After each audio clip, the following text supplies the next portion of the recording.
जय हिंद दोस्तों। मैंने इससे पहले आईटीआर फाइलिंग पर 3 वीडियो किए हैं। इन 3 वीडियोस में हमने आईटीआर फाइलिंग की पूरी प्रोसेस को सीखा था। आईटीआर वेबसाइट में अकाउंट बनाना, इनकम टैक्स रिटर्न फाइल करना और रिफंड क्लेम करना। इस वीडियो में मैंने उन तीनों वीडियोस को कंबाइन कर दिया है ताकि आपको आईटीआर फाइलिंग पर नॉलेज के लिए अलग अलग वीडियोस ना ढूंढने पड़े। तो चलिए एक एक करके तीनों वीडियो देखते हैं और शुरुआत करते हैं पहले वीडियो से।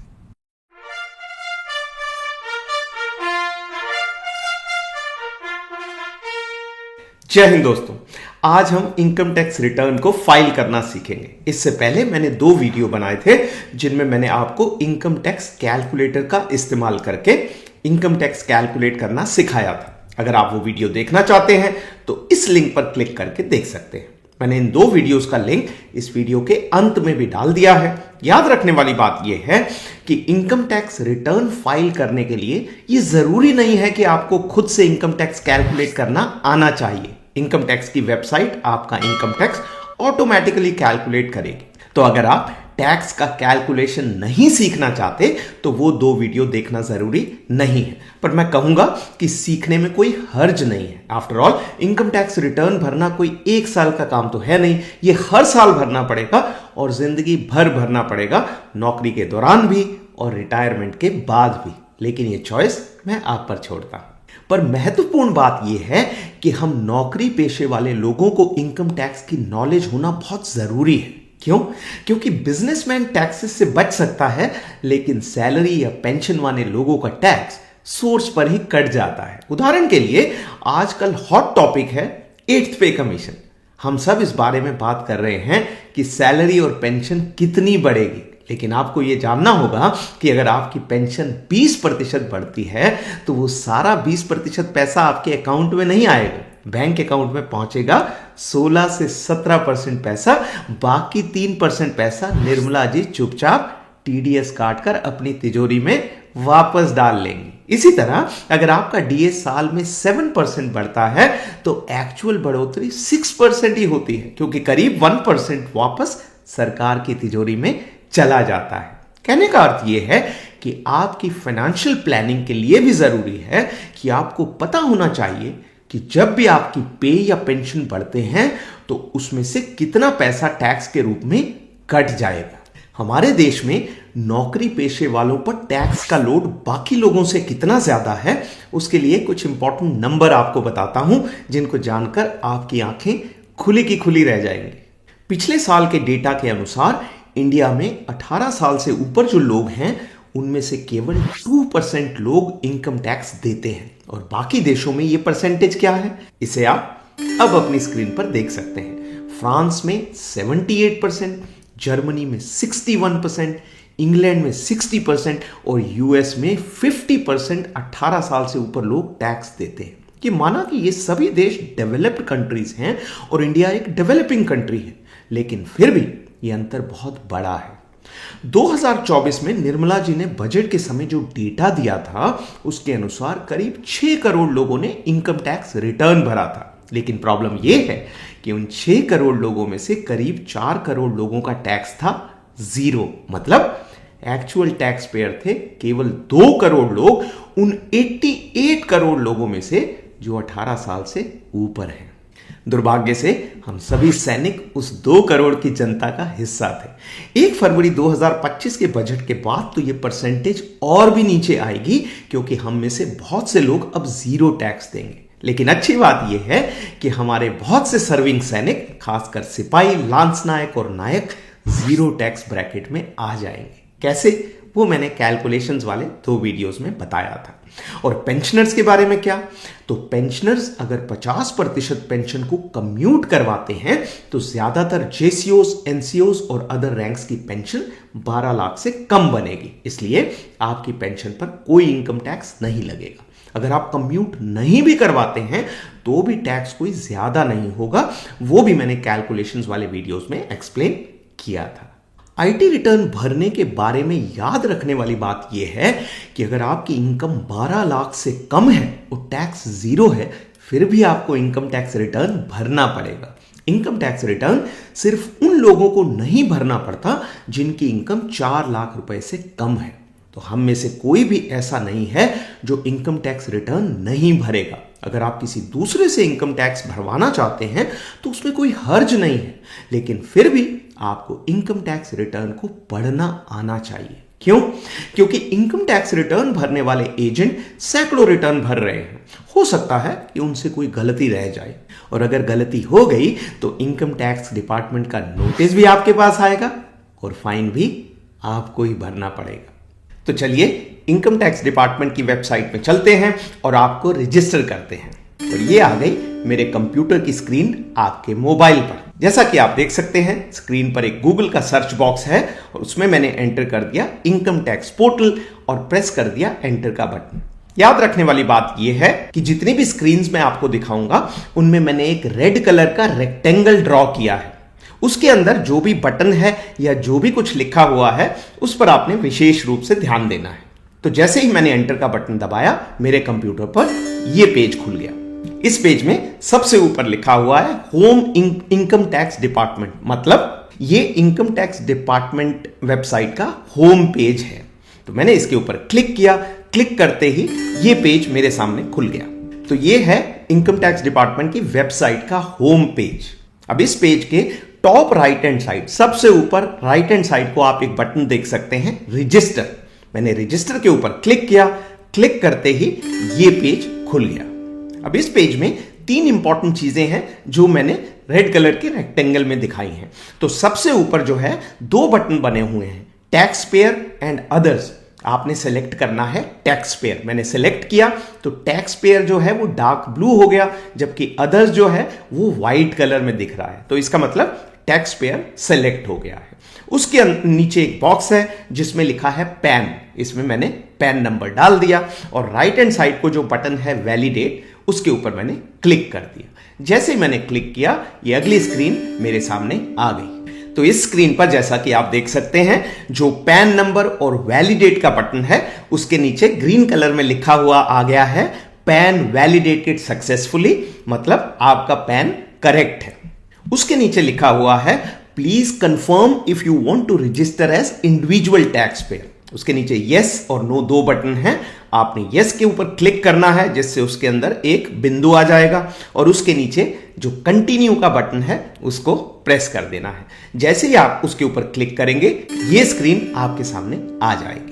तो जैसा कि सबसे ऊपर हेडिंग है, इस स्क्रीन में मैं अपने बेसिक डिटेल भरूंगा। वो बेसिक डिटेल क्या है? सबसे ऊपर है पैन नंबर, वो ऑटो फील्ड होगा क्योंकि मैंने पहले भर दिया है। उसके नीचे मैं अपना लास्ट नाम लिखूंगा यानी कालरा। उसके नीचे जो है फर्स्ट नेम, ये मैंने अपने बेटे का अकाउंट बनाया है तो उसका नाम है आर्यन, तो मैंने उसका फर्स्ट नेम लिख दिया है आर्यन। उसके नीचे डेट ऑफ बर्थ और उसके नीचे जेंडर यानी मेल या फीमेल, तो क्योंकि वो लड़का है तो मैंने मेल के अंदर क्लिक किया। इस पेज में दाहिनी ओर एक बॉक्स बना है, उसमें लिखा है if you have a single name then you can enter only last name field. इसका अर्थ है कि अगर आप सिर्फ सिंगल नाम लिखते हैं जैसे दीपक, उसके आगे पीछे कुछ नहीं लिखते, तो आपने अपना नाम भरना है लास्ट नेम फील्ड में। तो ये बेसिक डिटेल कंप्लीट हो गए। अब आते हैं कॉन्टैक्ट डिटेल्स पर। तो कॉन्टैक्ट डिटेल्स के अंदर मोबाइल नंबर भरा मैंने अपना। उसके बाद मैंने लिखा कि ये मोबाइल नंबर मेरा है, यानी जो टैक्स पेयर है, मैं खुद ही रजिस्टर कर रहा हूं खुद को, तो टैक्स पेयर का मोबाइल नंबर है, तो मैंने उसके अंदर टैक्स पेयर भर दिया। उसके बाद अपना ईमेल आईडी भरा और उसके सामने भी लिख दिया कि ये मेरा अपना ईमेल आईडी है यानी टैक्स पेयर का। और सबसे नीचे लैंडलाइन नंबर भर दिया, वो ऑप्शनल है, आजकल लैंडलाइन नंबर होता नहीं है तो आप इसको ब्लैंक भी छोड़ सकते हैं।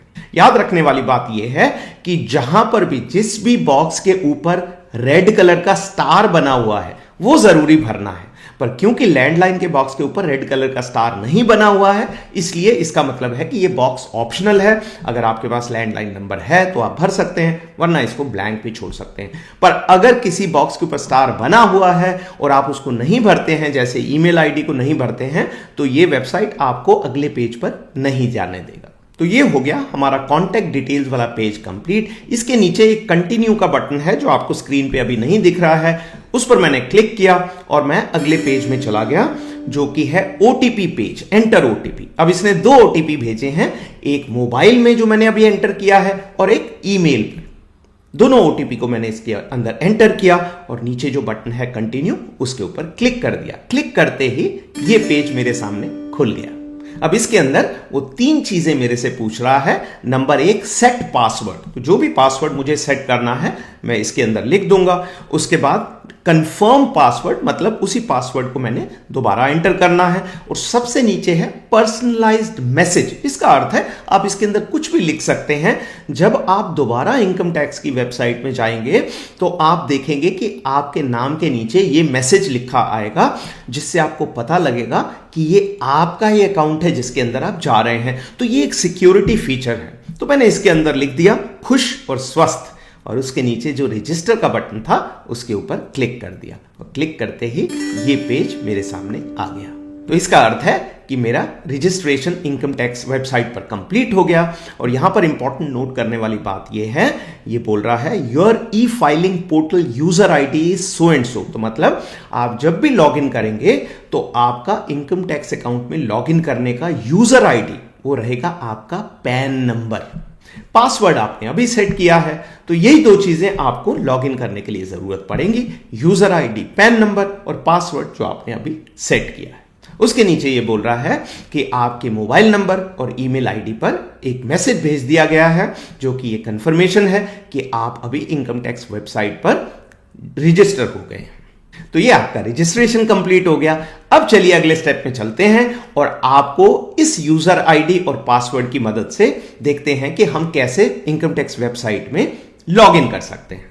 तो ये हम वापस आ गए इनकम टैक्स वेबसाइट के होम पेज पर, और आप देख सकते हैं टॉप राइट हैंड साइड को जो रजिस्टर का बटन है उसके बाईं साइड एक लॉगिन बटन है। तो हमने रजिस्टर कर लिया है। अब मैंने क्लिक किया लॉगिन, तो इस पर क्लिक करते ही ये पेज मेरे सामने खुल जाएगा। तो इसमें एक ही बॉक्स बना हुआ है जिसमें वो कह रहा है एंटर योर यूजर आईडी। जैसा मैंने आपको बताया था, आपका यूजर आईडी है आपका पैन कार्ड नंबर। तो यहां पर मैंने पैन कार्ड का नंबर डाला और जो उसके नीचे बटन है कंटिन्यू उसको प्रेस कर दिया। उसको प्रेस करते ही ये स्क्रीन मेरे सामने आ गई। अब आप देखेंगे कि सिक्योर एक्सेस मैसेज ऑटोमेटिकली लिखा हुआ आएगा खुश और स्वस्थ। इसका मतलब ये मेरा ही अकाउंट खुल रहा है। ये एक सिक्योरिटी फीचर है, जैसा कि मैंने बताया था। इससे मैं रीएश्योर्ड हूं कि ये मेरा ही अकाउंट है। अब उसके नीचे पासवर्ड डालना है, तो मैंने इसके अंदर पासवर्ड डाला और सबसे नीचे जो बटन है कंटिन्यू उसको प्रेस कर दिया। उसको प्रेस करते ही ये पेज मेरे सामने खुल गया। तो इस पेज में हेडिंग है इनकम टैक्स रिटर्न ITR, मतलब इस पेज से हम आपका इनकम टैक्स रिटर्न फाइल करना शुरू करेंगे। और इस पर 2 बॉक्स बने हुए हैं, सिलेक्ट असेसमेंट ईयर। अब इसमें मैंने सेलेक्ट कर लिया है 2024-25 करंट असेसमेंट ईयर। मैंने ये स्क्रीनशॉट जो लिए हैं उस इनकम टैक्स रिटर्न से लिए हैं जो मैंने पिछले साल जून 2024 में भरा था। और असेसमेंट ईयर 2024-25 क्या है? वो है 1 अप्रैल 2024 से 31 मार्च 2025 तक। तो अभी जो आप रिटर्न भरेंगे आगे आने वाले समय में जून जुलाई 2025 में, वो रिटर्न होगा असेसमेंट ईयर 2025-26 का। अगर अभी आप इनकम टैक्स की वेबसाइट में जाएंगे तो इसमें वो असेसमेंट ईयर 2025-26 नहीं दिखा रहा है, क्योंकि अभी वो रिटर्न नहीं खुला है। पर ये याद रखिए कि जब आप अगला रिटर्न भरेंगे तो वो होगा असेसमेंट ईयर 2025-26 का, और उसमें इनकम कौन सी दिखाएंगे? वो आप दिखाएंगे फाइनेंशियल ईयर 2024-25 की, यानी 1 अप्रैल 2024 से 31 मार्च 2025 तक। ये होगा फाइनेंशियल ईयर जिस ईयर की आप इनकम दिखाएंगे। और रिटर्न कब भरेंगे? असेसमेंट ईयर 2025-26 में, यानी 1 अप्रैल 2025 के बाद। तो बहरहाल ये मैंने सेलेक्ट कर लिया 2024-25। उसके नीचे मैंने सेलेक्ट किया मोड ऑफ फाइलिंग ऑनलाइन। उसको मैंने, उसके अंदर एक पॉइंट आ गया ब्लू कलर का, और मैंने कंटिन्यू का बटन प्रेस कर दिया। जैसे ही मैंने कंटिन्यू का बटन दबाया ये पेज मेरे सामने खुल गया। और इस पेज के ऊपर राइट हैंड साइड को नीचे एक बटन बना हुआ है स्टार्ट न्यू फाइलिंग। मैंने उसको प्रेस कर दिया। जैसे ही मैंने प्रेस किया ये पेज मेरे सामने आ गया। अब इसके अंदर 3 अलग अलग चीजें दी हुई हैं, इंडिविजुअल, HUF मतलब Hindu undivided family, and others. तो क्योंकि एज इंडिविजुअल मैं फाइल कर रहा हूं तो मैंने इंडिविजुअल पर क्लिक किया और कंटिन्यू का बटन प्रेस कर दिया। जैसे ही मैंने प्रेस किया ये अगला पेज मेरे सामने आ गया। अब इस पेज के ऊपर एक ही बॉक्स बना हुआ है जो कहता है सेलेक्ट आईटीआर फॉर्म। इस बॉक्स के राइट हैंड साइड को एक ड्रॉप डाउन एरो बना हुआ है। उस एरो पर जब मैं क्लिक करूंगा तो ये बॉक्स खुल जाएगा। उसके ऊपर लिखा होगा ITR 1 2 3 4। अब ये ITR 1 2 3 4 क्या है? ये type of income tax form है जो अलग अलग लोगों पर लागू होते हैं। हम में से 99% लोगों पर लागू होगा ITR 1। तो मैंने ITR 1 को सिलेक्ट कर लिया। जैसे ही मैं सिलेक्ट करूंगा ये वाली स्क्रीन मेरे सामने आ जाएगी और इस पेज पर ITR 1 जहां लिखा हुआ है उसके नीचे एक बड़ा सा बॉक्स आ गया है जिसके अंदर इंफॉर्मेशन लिखी है कि ITR 1 कौन से लोगों पर लागू है। तो देखें कौन से लोगों पर लागू है। तो ये लागू है इंडिविजुअल्स पर और रेजिडेंट्स पर। मतलब हम सिंगल एज इंडिविजुअल ये टैक्स रिटर्न भर रहे हैं और रेजिडेंट का मतलब है जो इंडिया के अंदर ही रह रहा है। तो ये दोनों चीजें हम पर लागू हैं। तीसरी कंडीशन है कि इनकम 50 लाख रुपए पर ईयर से कम होनी चाहिए, वो भी हम सब पे लागू है। उसका अगला है उसके सैलरी के अलावा और क्या सोर्सेज ऑफ इनकम हो सकते हैं। वो हो सकता है वन हाउस प्रॉपर्टी, यानी अगर किसी का एक घर है जो उसने उसको किराए पर चढ़ाया हुआ है और उससे उसको इनकम आ रही है तो तब भी उसके ऊपर ITR 1 ही लागू होगा। तो ये है अगली कंडीशन। उससे अगली कंडीशन है कि बैंक अकाउंट से इंटरेस्ट भी उसके पास आ सकता है और 5,000 रुपए तक एग्रीकल्चरल इनकम यानी खेती बाड़ी की इनकम भी उसमें हो सकती है। तो उसके ऊपर ITR 1 लागू होगा। ऐसे ही अगर मैं ITR 2 पे क्लिक करता तो ITR 2 की कंडीशन आ जाती। ITR 2 जनरली होता है जब 50 लाख रुपए से ऊपर की इनकम हो या 2 हाउस प्रॉपर्टी से इनकम हो या फिर कैपिटल गेन्स से इनकम हो। कैपिटल गेन्स क्या होता है? जब आपने कोई प्रॉपर्टी बेची है और या फिर शेयर्स और म्यूचुअल फंड जो है वो खरीदे हैं या बेचे हैं, उस केस में आपको ITR 2 फाइल करना पड़ेगा। क्योंकि जैसे मैंने बताया कि हम में से 99% लोगों पर ITR 1 लागू होगा, तो हम इस वीडियो में खाली ITR 1 को ही देखेंगे। पर जो ITR 2 है उसमें भी ज्यादा कोई फर्क नहीं होता है। जहां तक ITR 3 और 4 का सवाल है वो सैलरीड इंडिविजुअल्स पर लागू नहीं है, वो बिजनेसमैन पर लागू होता है। तो उसको हम अपने वीडियोस में टच नहीं करेंगे। तो यहां पर मैंने ITR 1 सेलेक्ट कर लिया है और इस पेज पर सबसे नीचे बटन है प्रोसीड विद ITR 1। मैंने उस बटन को प्रेस किया। प्रेस करते ही ये पेज मेरे सामने खुल गया। अब इसमें एक बॉक्स आ गया है, इंफॉर्मेशन का बॉक्स, जिसमें इनकम टैक्स डिपार्टमेंट हमें बता रहा है कि इस इनकम टैक्स फॉर्म के अंदर डिफॉल्ट टैक्स रिजीम है न्यू टैक्स रिजीम। अभी ये न्यू टैक्स रिजीम और ओल्ड टैक्स रिजीम क्या है? ये न्यू टैक्स रिजीम 3 साल पहले गवर्नमेंट ने शुरू किया था, जिसके अंदर सारी एग्जेम्पशंस हटा दी गई हैं। जैसा कि आपको मालूम होगा कुछ टाइम पहले खाली ओल्ड टैक्स रिजीम होता था जिसके अंदर हमें बहुत सारा तरह की एग्जेम्पशंस मिलती थी। जैसे अगर हम अपने AFPP में 1.5 लाख रुपए तक डालते हैं हर साल तो वो हमारी इनकम में से कम हो जाता था, या हम PPF में कुछ अमाउंट डालते हैं तो वो कम हो जाता था, या कोई डोनेशन देते हैं तो वो कम हो जाता था। तो इसको सिंप्लीफाई करने के लिए सरकार ने न्यू टैक्स रिजीम निकाला है जिसमें कि ये सारी एग्जेम्पशंस खत्म हो गई हैं। पर साथ ही इनकम टैक्स के ब्रैकेट भी बढ़ गए हैं, खासकर बजट 2025 में, जिससे कि टैक्स लायबिलिटी हमारी कम हो गई है। तो मेरा अंदाजा है कि हम में से 99% से ऊपर लोगों पर न्यू टैक्स रिजीम ही ज्यादा बेनिफिशियल होगा। तो इस रिटर्न में मैं न्यू टैक्स रिजीम के बारे में ही आपको बताऊंगा। तो क्योंकि मैं न्यू टैक्स रिजीम के साथ कंटिन्यू करना चाहता हूं तो नीचे जो ओके का बटन है वो मैंने क्लिक किया। क्लिक करते ही ये बॉक्स गायब हो गया और ये पेज मेरे सामने खुल गया। अब इस पेज पे लिखा हुआ है ITR 1 इनकम टैक्स रिटर्न 1 और ITR 1 की एक बार फिर से परिभाषा दी हुई है जो हमने पिछले पेज पर भी देखी थी। तो हम अभी श्योर हैं कि हमने ITR 1 ही भरना है और नीचे जो बटन दिया हुआ है लेट्स गेट स्टार्टेड, उसके ऊपर मैंने क्लिक कर दिया। जैसे ही क्लिक किया ये अगली स्क्रीन मेरे सामने आ गई। इससे आगे हम अगले वीडियो में देखेंगे। वीडियो लंबा हो गया तो आप में से बहुत से लोग मुझसे नाराज हो जाएंगे। तो अगले वीडियो तक अपना ख्याल रखें और स्वस्थ रहें।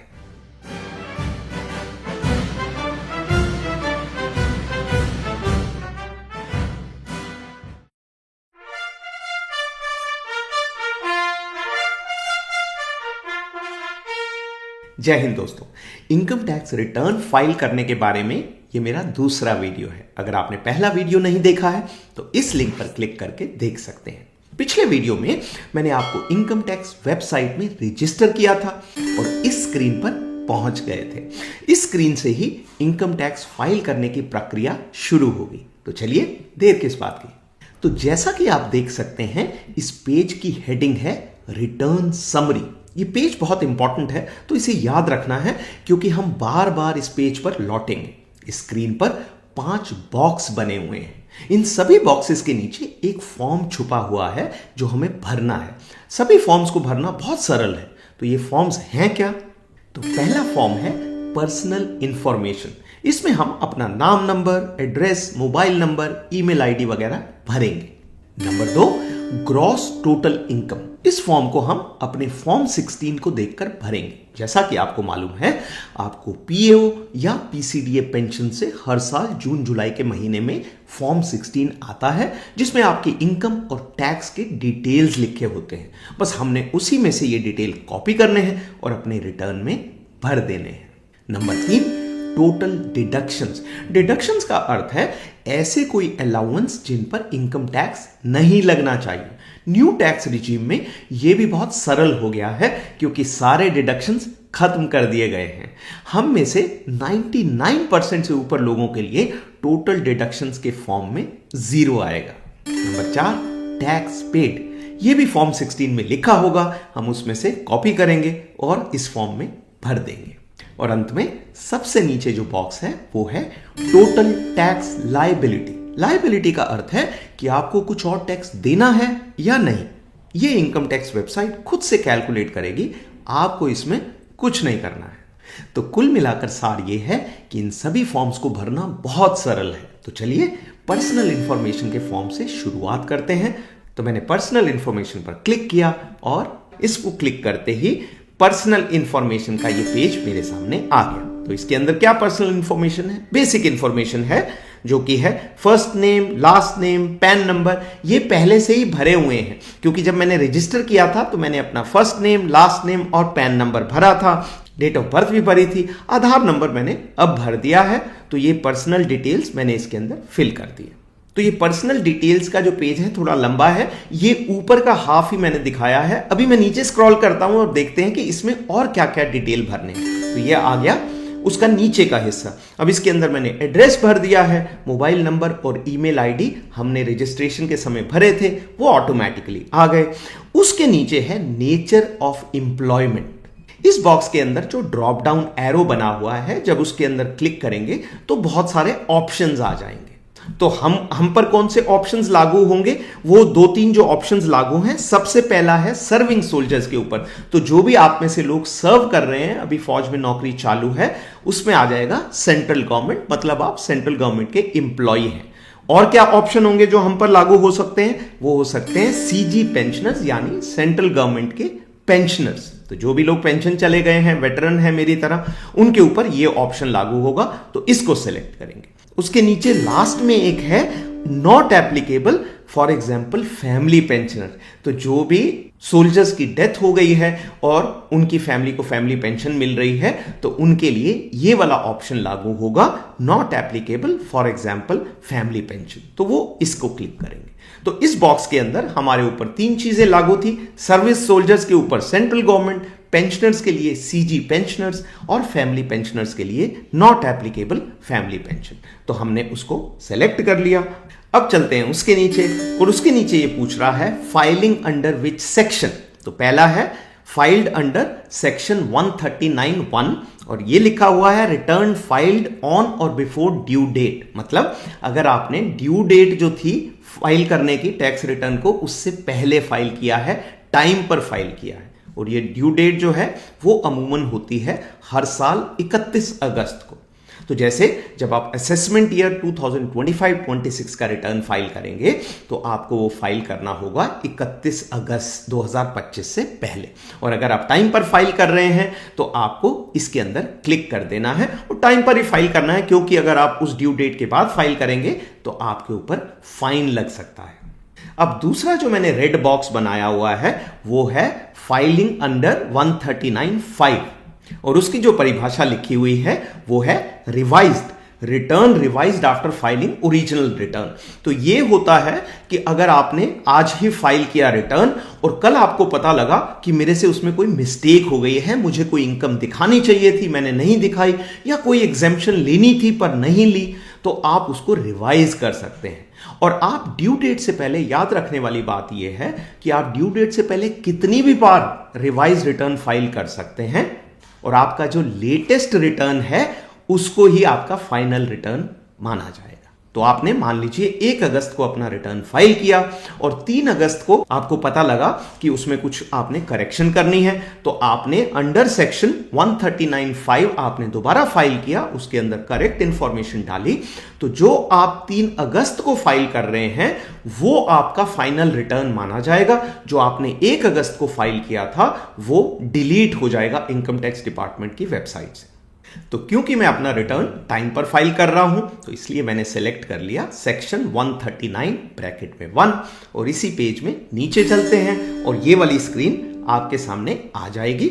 अब इसके अंदर जो है सबसे ऊपर वो पूछ रहा है, do you wish to exercise the option of opting out of the new tax regime, मतलब आप क्या ओल्ड टैक्स रिजीम में तो नहीं भरना चाहते हैं। तो हमने आंसर देना है नो। नो का मतलब है कि नहीं, हम न्यू टैक्स रिजीम को ही अपना टैक्स रिजीम बनाना चाहते हैं। हमारा जो ITR है, इनकम टैक्स रिटर्न, हम न्यू टैक्स रिजीम में ही फाइल करना चाहते हैं। तो मैंने इसके अंदर नो के अंदर क्लिक कर दिया और उसके नीचे आया तो उसमें लिखा हुआ है बैंक डिटेल्स देने हैं अपने।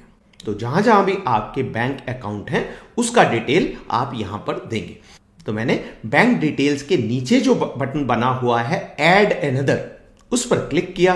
क्लिक करते ही ये बॉक्स मेरे सामने आ गया और वो बॉक्स बोल रहा है, ये जब भी बॉक्स आता है इसको इंफॉर्मेशन बॉक्स बोलते हैं। तो इस पर क्या इंफॉर्मेशन लिखी हुई है, you are being redirected to bank portal for adding the details of your bank account. मतलब जब आप ओके बटन या कंटिन्यू बटन दबाएंगे तो आप बैंक के पोर्टल पर चले जाएंगे जहां से कि आप बैंक अकाउंट के डिटेल्स भर पाएंगे। तो मैंने यहां पर कंटिन्यू का बटन क्लिक किया और ये बॉक्स मेरे सामने खुल गया। अब इसके अंदर बैंक अकाउंट की डिटेल्स डालने हैं। तो सबसे ऊपर बैंक अकाउंट का नंबर डाला और उसके राइट में जो है उसको कंफर्म करना है, तो 2 बार बैंक अकाउंट का नंबर डालना है। उसके नीचे account type saving bank account या करंट बैंक अकाउंट जो भी है, तो यहां पर मैंने सेविंग बैंक अकाउंट डाल दिया।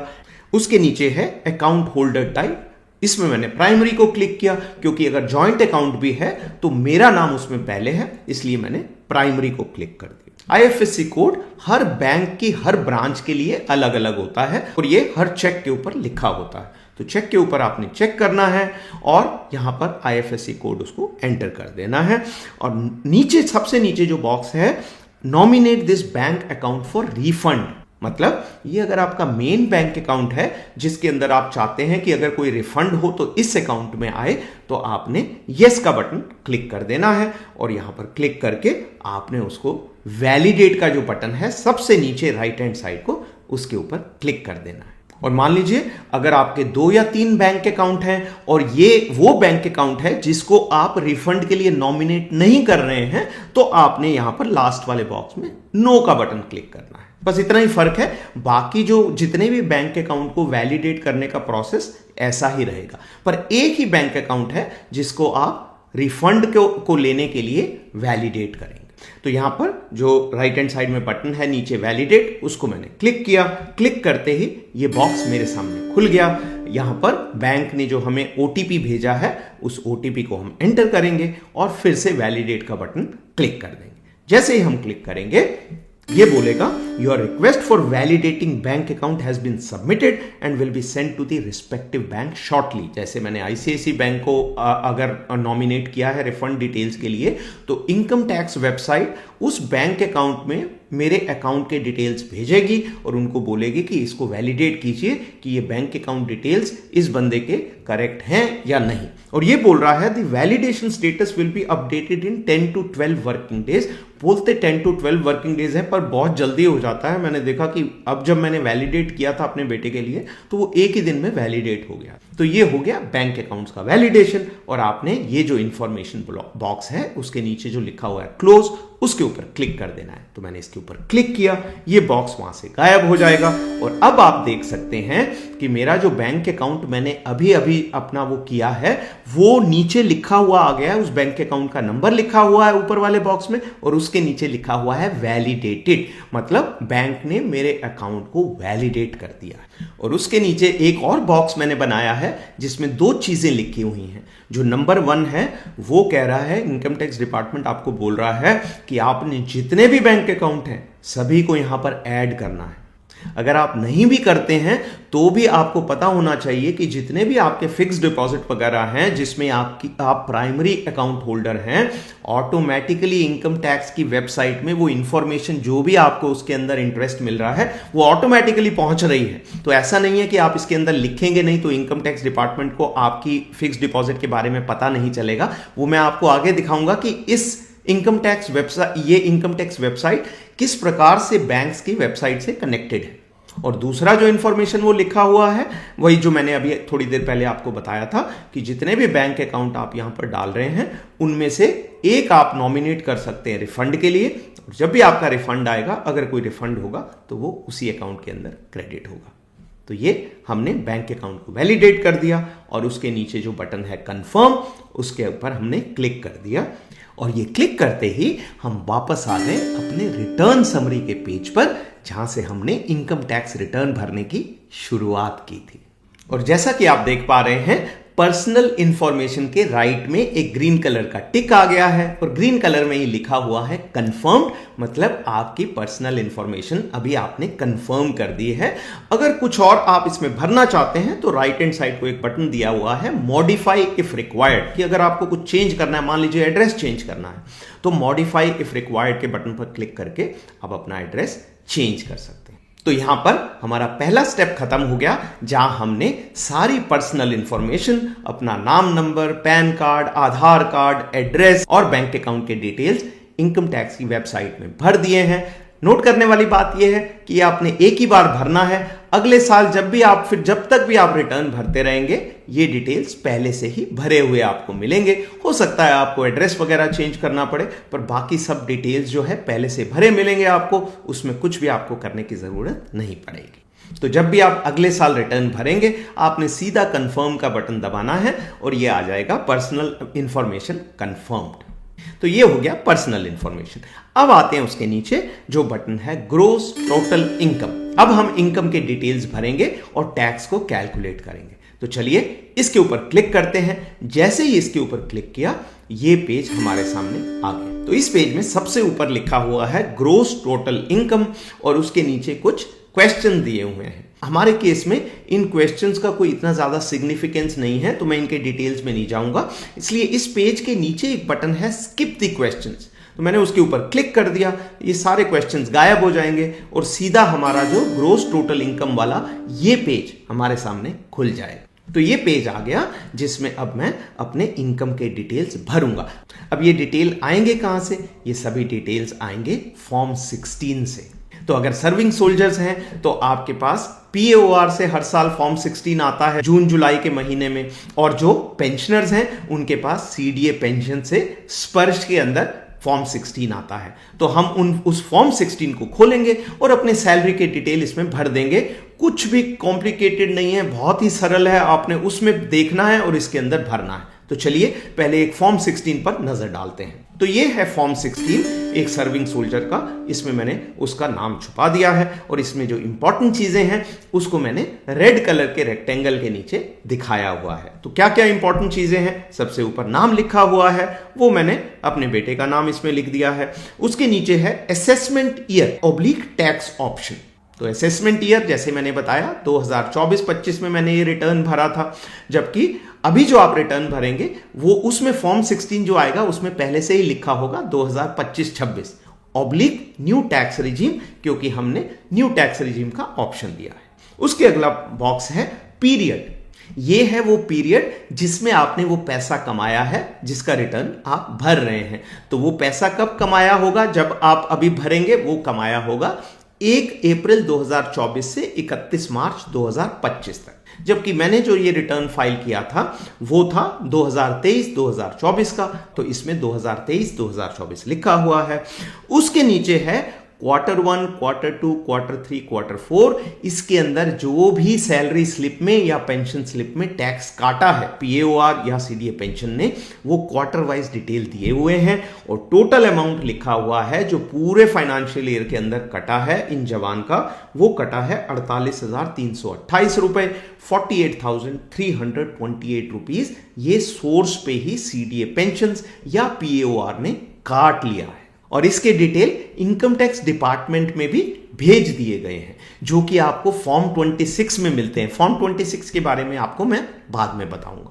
तो ये था फॉर्म 16 का ऊपर का हिस्सा। अभी इसी में नीचे चलते हैं। अब इसके नीचे जो है PAOR या CDA पेंशन्स ने इनकम या पेंशन के डिटेल दिए हुए हैं। तो ये सर्विंग सोल्जर हैं, तो इनके केस में है ग्रोस सैलरी 9,59,786 रुपए, 9,59,786 रुपीज पूरे साल की इनकी ग्रॉस सैलरी है। उसके नीचे है स्टैंडर्ड डिडक्शन 50,000 रुपीज। मैंने इनकम टैक्स कैलकुलेशन के ऊपर जो वीडियो किए थे उसमें मैंने आपको बताया था कि जो भी सैलरीड लोग होते हैं, जो नौकरी पेशे वाले लोग हैं, उनकी इनकम में से स्टैंडर्ड डिडक्शन का अमाउंट कम कर दिया जाता है ताकि उनकी इनकम टैक्स लायबिलिटी थोड़ी कम हो जाए।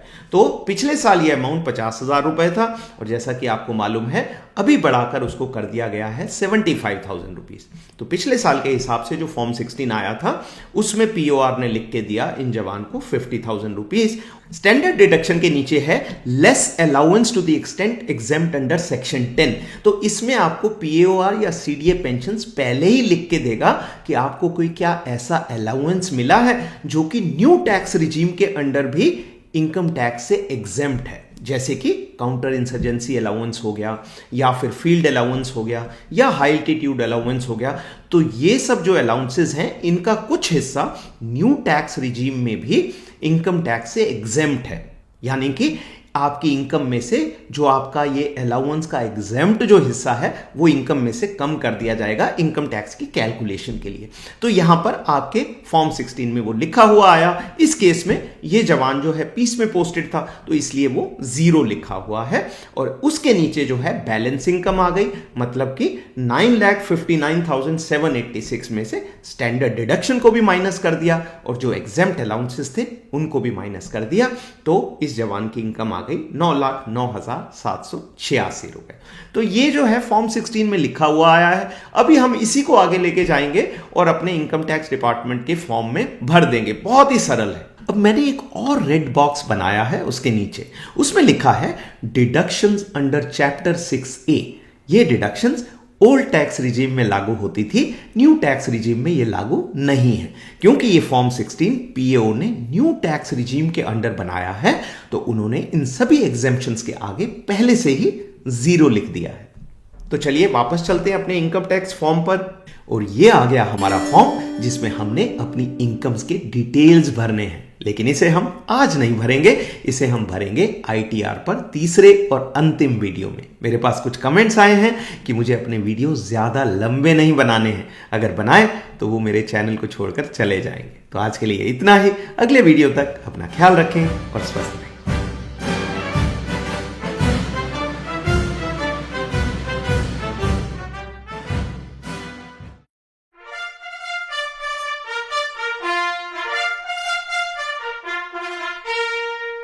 जय हिंद दोस्तों, इनकम टैक्स रिटर्न फाइल करने के बारे में ये मेरा तीसरा और अंतिम वीडियो है। अगर आपने पहले 2 वीडियो नहीं देखे हैं तो इस लिंक पर क्लिक करके देख सकते हैं। पहले वीडियो में मैंने आपको इनकम टैक्स वेबसाइट में रजिस्टर किया था। दूसरे वीडियो में हमने ITR भरना शुरू किया था और इस स्क्रीन पर पहुंच गए थे। मेरा सुझाव है कि आप पहले वो 2 वीडियो जरूर देख लें, तभी आप इस वीडियो को समझ पाएंगे। तो चलिए इस पेज से वापस शुरू करते हैं और इस फॉर्म में आप देख सकते हैं ग्रॉस टोटल इनकम के इस फॉर्म में सब कुछ 0 लिखा हुआ है क्योंकि हमने अभी भरा नहीं है, पर उसके ऊपर एक एडिट का बटन बना हुआ है और साथ में पेन का निशान बना हुआ है। तो मैंने इसके ऊपर क्लिक किया। क्लिक करते ही ये पेज मेरे सामने आ गया जिसके अंदर बॉक्स के अंदर मैं अपने डिटेल्स भर सकता हूं। पर वो डिटेल आएंगे कहां से? वो डिटेल आएंगे आपके फॉर्म 16 से, जिसे हमने पिछले वीडियो में देखा था। उसे एक बार दोबारा देख लेते हैं। और ये आ गया फॉर्म 16 आपकी स्क्रीन पर।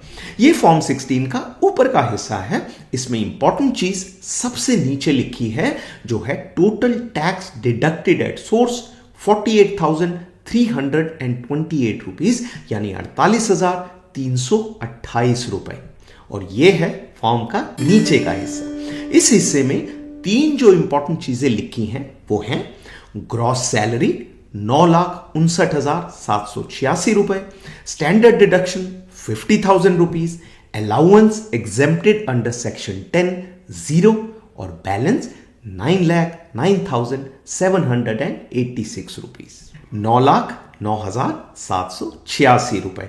तो इन्हीं फिगर्स को हम अपनी ग्रॉस सैलरी के फॉर्म में भरेंगे। तो चलिए उस फॉर्म पर वापस चलते हैं। और यहां मैंने सैलरी अंडर सेक्शन 17(1) के सामने अपनी सैलरी भर दी है, यानी 9,59,786 रुपीज, 9,59,786 रुपए, जैसा कि हमने अभी फॉर्म 16 में देखा था। उसके नीचे एक और बॉक्स मैंने बनाया है, income from retirement benefit account maintained in A notified country. ये हमारे ऊपर लागू नहीं है। तो उसके नीचे जो डिलीट का बटन है वो मैंने क्लिक किया। उसको क्लिक करते ही बॉक्स आ गया, are you sure you want to delete it? तो मैंने बोला हाँ आई एम श्योर, यस। उसको मैंने क्लिक किया, वो वहां से गायब हो गया।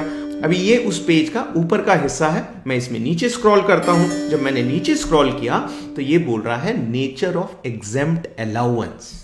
तो यहां पर हम 0 भर रहे हैं, पर अगर किसी को काउंटर इंसर्जेंसी अलाउंस या एल्टीट्यूड अलाउंस मिला है तो वो यहां पर उसको दिखाएगा। इसमें जब आप ड्रॉप डाउन के अंदर जाएंगे तो सबसे नीचे एक ऑप्शन आएगा एनी अदर। तो आपने एनी अदर पर क्लिक करना है। एनी अदर पर क्लिक करते ही नीचे एक डिस्क्रिप्शन का बॉक्स आ जाएगा। उसके अंदर आपने लिख देना है counter insurgency area allowance Indian army, उसका डिस्क्रिप्शन लिखना है। तो जो भी अलाउंस आपको मिला है जो कि इनकम टैक्स से एग्जेम्प्ट है वो यहां पर लिख देना है। और जो अमाउंट आपके फॉर्म 16 में लिखा हुआ है वो यहां पर भर देना है। तो क्योंकि यहां पर 0 है तो हमने इसको टच नहीं किया, हमने इसके अंदर 0 रहने दिया है। और अगला पेज आ गया जिसमें कि यहां पर उस सैनिक को सिर्फ 50,000 रुपए स्टैंडर्ड डिडक्शन मिली है, जो कि पहले से ही भरी हुई आएगी। अब जब आपका इनकम टैक्स रिटर्न फाइल होगा 2025-26 का, तो यहां पर 50 की जगह 75,000 75,000 लिखा होगा। तो ये हो गया, हमने ग्रोस टोटल इनकम भरी, उसके नीचे स्टैंडर्ड डिडक्शन और उसके नीचे जो है एग्जेम्प्ट अलाउंस। नोट करने वाली बात फिर से दोहराऊंगा, ये आपके फॉर्म 16 में लिखा हुआ आएगा। इसमें आपको कोई दिमाग नहीं लगाना पड़ेगा। जो भी दिमाग लगाने का काम है वो पीएओआर या सीडीए पेंशंस ने ऑलरेडी कर दिया है आपका फॉर्म 16 बनाते हुए। आपको सिर्फ वहां से कॉपी करना है। तो ये आपने कॉपी कर दिया। और कॉपी करने के बाद सबसे इंपॉर्टेंट चीज निकल के आ गई नीचे, income chargeable under the head salaries, यानी कि ये आपकी सैलरी से इनकम हुई है जिसके ऊपर इनकम टैक्स लगना है। वो है 9,09,786 रुपीज। और आपने जो सबसे नीचे बटन है सेव, उसके ऊपर क्लिक कर दिया। क्लिक करते ही ये बॉक्स आपके सामने आ गया। ये पहला ही पेज है जिसके अंदर पर्सनल इंफॉर्मेशन के ऊपर पहले कंफर्म्ड लिखा आया था। अभी सिमिलरली इस पेज के ऊपर ग्रॉस टोटल के इनकम के ऊपर भी कंफर्म्ड लिखा हुआ आ गया है। और उसके आगे लिखा हुआ आया है ग्रॉस टोटल इनकम जो है जिसके ऊपर टैक्स लगना है वो है 9,09,786 रुपए। तो इसका मतलब इनकम वाले फॉर्म के अंदर जो आपने भरना था वो भी कंप्लीट हो गया है। अब उसके नीचे आते हैं जो लिखा हुआ है टोटल डिडक्शंस। अब इसके अंदर डिडक्शन कितने हुए हैं वो हमने कंफर्म करना है। तो मैंने उसके ऊपर क्लिक किया। ओ सॉरी, इस पेज का स्क्रीनशॉट मेरे पास नहीं है, लेकिन जैसा मैंने आपको बताया था न्यू टैक्स रिजीम में कोई भी डिडक्शन लागू नहीं है। तो इस पर क्लिक करके जो भी पेज खुलता है उसमें 0 पहले से लिखा होगा। आपने बस कंफर्म का बटन क्लिक करना है। क्लिक करते ही आप वापस आ जाएंगे इस रिटर्न समरी वाले मेन पेज पर। और जैसा कि आप देख सकते हैं अब टैक्स डिडक्शंस के सामने भी ग्रीन कलर में लिखा हुआ आ गया है कंफर्म्ड। ग्रेट। तो अब आते हैं अगले फॉर्म पर जिसका नाम है टैक्स पेड। तो मैंने उस पर क्लिक किया और ये पेज मेरे सामने खुल गया। अभी सबसे ऊपर इसमें आ रहा है details of tax deducted at source TDS on salary income. अब ये पहले से ही भरा हुआ आएगा, पर बाई चांस इसमें नहीं भरा हुआ आता है तो आपने इसको क्रॉस चेक करना है। कहां से? फॉर्म 16 से। तो हमने फॉर्म 16 में देखा था कि उस जवान के, जिसका मैंने फॉर्म 16 आपको दिखाया है, क्वार्टर 1 से लेकर क्वार्टर 4 तक total tax deducted at source, यानी कि सैलरी या पेंशन देने से पहले ही जो टैक्स काट लिया गया था पूरे साल भर का, वो था 48,328 रुपीज। तो ये पहले से ही लिखा होगा, क्योंकि जब भी कोई भी टीडीएस कटता है वो इंफॉर्मेशन इनकम टैक्स डिपार्टमेंट के साथ शेयर की जाती है। तो बाई चांस अगर उसमें कोई वेरिएशन है तो आप इसमें करेक्ट कर सकते हैं। इस जवान के केस में पहले ही लिखा हुआ था 48,328। उसके नीचे लिखा हुआ है details of tax deducted at source from income other than salary. इसका क्या अर्थ है? इसका अर्थ है कि अगर आपने बैंक में कोई एफडी कराई हुई थी और उस एफडी की मैच्योरिटी वैल्यू देते समय बैंक ने 10% आपका जो है टैक्स काट लिया है, तो वो बैंक भी इनकम टैक्स डिपार्टमेंट को इन्फॉर्म करता है, तो वो यहां पर आपका रिफ्लेक्ट हो जाएगा। पर इन जवान का कोई भी बैंक अकाउंट में कोई भी ऐसा डिडक्शन नहीं हुआ है, तो इसमें 0 आ रहा है और उनका टोटल जो इनकम टैक्स डिडक्शन हुआ, टैक्स डिडक्टेड एट सोर्स है, वो है 48,328 रुपीज। तो हमने नीचे इसको चेक किया और उसके बाद कंफर्म के बटन को क्लिक कर दिया। क्लिक करते ही हम अपने मेन पेज पर वापस आ गए, जिसका हेडिंग है रिटर्न समरी। और क्योंकि हमने टैक्स पेड का फॉर्म भी अभी कंप्लीट कर दिया है, इसीलिए इस पेज पर टैक्स पेड के सामने भी ग्रीन कलर में लिखा हुआ आ गया है कंफर्म। तो ये चौथा फॉर्म भी हो गया कंप्लीट। अब आते हैं पांचवें और अंतिम फॉर्म पर, जिसका नाम है टोटल टैक्स लायबिलिटी। तो हमने टोटल टैक्स लायबिलिटी पे क्लिक किया और क्लिक करते ही ये पेज खुल गया। इस पेज का हेडिंग है verify your tax liability details. मतलब हमने अभी तक जो भी इंफॉर्मेशन भरी है उसे दोबारा चेक करके वेरीफाई करना है। कोई नई इंफॉर्मेशन इस फॉर्म में नहीं भरनी है। जो भी कैलकुलेशन है वो इनकम टैक्स वेबसाइट खुद से करके हमें दिखाएगी, हमने बस उसे देखना है और एक बार चेक करना। ठीक है, तो इसके अंदर सबसे ऊपर लिखी हुई है ग्रोस टोटल इनकम, जो कि हमने देखा है 9,09,786 रुपए। उसके नीचे उन्होंने टैक्स कंप्यूट किया है, और टैक्स कैसे कैलकुलेट होता है इसे मैंने डिटेल में आपको टैक्स कैलकुलेशन वाले वीडियो में दिखाया था। अगर आपने वो वीडियो नहीं देखा है तो आप इस लिंक पर क्लिक करके उस वीडियो को देख सकते हैं, लेकिन आपके लिए उसे देखना जरूरी नहीं है। महत्वपूर्ण बात यह है कि जो यहां आप सबसे नीचे देख रहे हैं टैक्स पेएबल आफ्टर रिबेट 46,469 रुपए, यानी 46,469 रुपीज, वो आपने कैलकुलेट नहीं करना है, वो ऑटोमेटिकली इनकम टैक्स की वेबसाइट कैलकुलेट करके इस बॉक्स में लिख देगी। तो ये कैलकुलेटेड टैक्स जो है टैक्स पेएबल आफ्टर रिबेट, वो आ गया 46,469। अभी इस पेज, ये पूरा पेज नहीं है, आधा पेज है, इसी को नीचे स्क्रॉल करता हूं, इसमें वो लिखा हुआ आ गया 46,469। उसके नीचे है हेल्थ एंड एजुकेशन सेस। इसके बारे में भी मैंने आपको उस वीडियो में बताया था। हमारा जो टैक्स बनता है उसके ऊपर 4% एक चार्ज लगाया हुआ है गवर्नमेंट ने सभी के टैक्स के ऊपर, तो वो है 46,469 का 4%। तो हमने जब 46,469 को 4% से गुणा किया तो वो अमाउंट आ गया 1,859 रुपए। ये ऑटोमेटिकली भरा होगा, सिर्फ आपको आपकी नॉलेज के लिए बता रहा हूं। और टोटल टैक्स आ गया 48,320 रुपीज और बैलेंस टैक्स आ गया 48,328 रुपीज। उसी पेज में हम नीचे चले और नीचे जाने के बाद सबसे नीचे आ गया है कंफर्म। हमने इसके ऊपर कंफर्म के ऊपर क्लिक किया और क्लिक करते ही हम वापस आ गए अपने मेन पेज पर, जिसका हेडिंग है रिटर्न समरी। अब हमारे सभी पांचों फॉर्म्स के सामने ग्रीन कलर में लिखा हुआ आ गया है कंफर्म्ड। इसका अर्थ है कि हमने अपने इनकम टैक्स रिटर्न में जो भी इंफॉर्मेशन भरनी थी वो भर दी है, बस अब उसे जमा करना है। इस पेज पर एक और महत्वपूर्ण बात, जो मैंने राइट हैंड साइड को रेड कलर का बॉक्स बनाया है उसमें लिखा है 0, मतलब अब इन सैनिक ने सरकार को कोई टैक्स नहीं देना है। क्यों? क्योंकि इनका टैक्स बनता था 48,328 रुपीज और वो पीएओ ने पहले से ही सैलरी में से काट लिया है। तो अभी ना तो उन्होंने सरकार को कुछ देना है और ना ही कुछ लेना है, यानी ना ही उनका कोई रिफंड बनता है। तो ये अभी आपका पूरा का पूरा जो रिटर्न है वो कंफर्म हो गया है और मैंने प्रोसीड के ऊपर क्लिक कर दिया, जो इस पेज में सबसे नीचे बटन है। प्रोसीड पर क्लिक करते ही ये पेज मेरे सामने आ गया और उसके सबसे नीचे लिखा हुआ है प्रीव्यू रिटर्न। प्रीव्यू का मतलब है कि आप इस पर क्लिक करके जो भी आपने भरा है, आपका रिटर्न बहुत छोटा है पर कई जो रिटर्न होते हैं खासकर ITR 2, 3, 4 वो बहुत बड़े होते हैं, तो उसमें प्रीव्यू करना पड़ता है, एक बार देखना पड़ता है कि कोई गलती तो नहीं हो गई है, ताकि फिर रिवाइज रिटर्न ना भरना पड़े। तो यहां पर आप क्लिक करेंगे तो जो भी डिटेल आपने भरे हैं वो आपके सामने स्क्रीन पर आ जाएंगे। आप उन्हें डाउनलोड करके भी पढ़ सकते हैं या स्क्रीन के ऊपर पढ़ेंगे। आपने देखना है, ध्यान से चेक करना है, दोबारा फॉर्म 16 का प्रिंट आउट अपने सामने रखना है, उससे टैली कर लेना है कि कोई फिगर तो गलत नहीं हो गई है। प्रीव्यू करने के बाद आपने प्रीव्यू को कंफर्म करना है। कंफर्म करते ही ये आपके सामने आ जाएगा page, preview and submit your return. अभी यहां पर आपने अपने पर्सनल डिटेल डालने हैं, नाम नंबर डालना है, नीचे प्लेस डालना है, डेट जो है पहले से ही लिखी हुई आ जाएगी, वो भरकर आपने सबमिट करना है। एक इंपॉर्टेंट चीज है, इसमें लिखा हुआ है identification number of TRP। TRP कौन होता है? Tax return preparer. जैसे आप किसी और से अगर रिटर्न भरवाते हैं तो उनका नाम यहां पर एंटर होगा, वो खुद ही लिखेंगे और उनका एक आइडेंटिफिकेशन नंबर होता है, वो इसमें आइडेंटिफिकेशन नंबर भरेंगे। तो अगर आप किसी और से भरवा रहे हैं तो ये लागू है, अगर आप खुद भर रहे हैं तो आपको इसको ब्लैंक छोड़ देना है।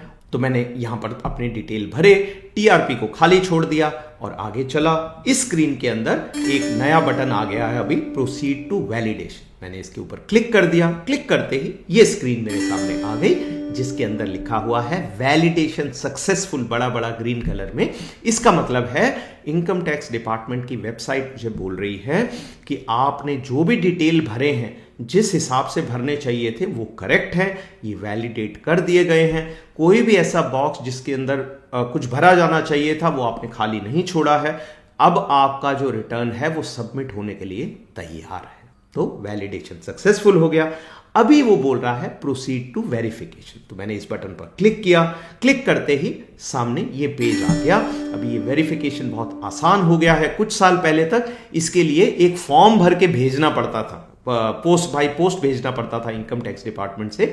अभी जो है आधार नंबर के साथ ये E-वेरीफाई हो जाता है 2 मिनट के अंदर। तो जो E-वेरीफाई नाउ है उसके ऊपर आपने क्लिक करना है, उसमें एक रेड कलर का डॉट आ जाएगा और कंटिन्यू का बटन जो इस स्क्रीन में राइट हैंड साइड को नीचे है उस पर क्लिक कर देना है। उस पर क्लिक करते ही आधार से आपके पास एक OTP आएगा।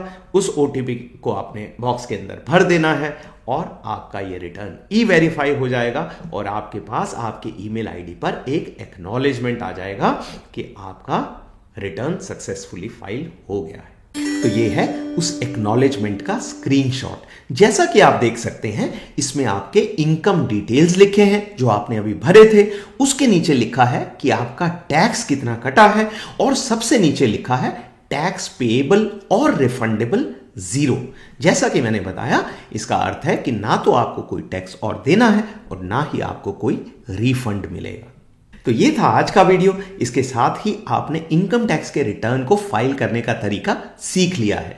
इस वीडियो के अंत में मैंने एक प्लेलिस्ट का लिंक दिया है जिसमें ये तीनों वीडियो हैं। आप चाहें तो ये तीनों वीडियो दोबारा देख सकते हैं, 2-3 बार देखने पड़ेंगे तभी समझ में आएगा। लेकिन एक बार समझ में आ गया तो ये भी साइकिल चलाने जैसा है, एक बार सीख गए तो फिर आप भूलेंगे नहीं।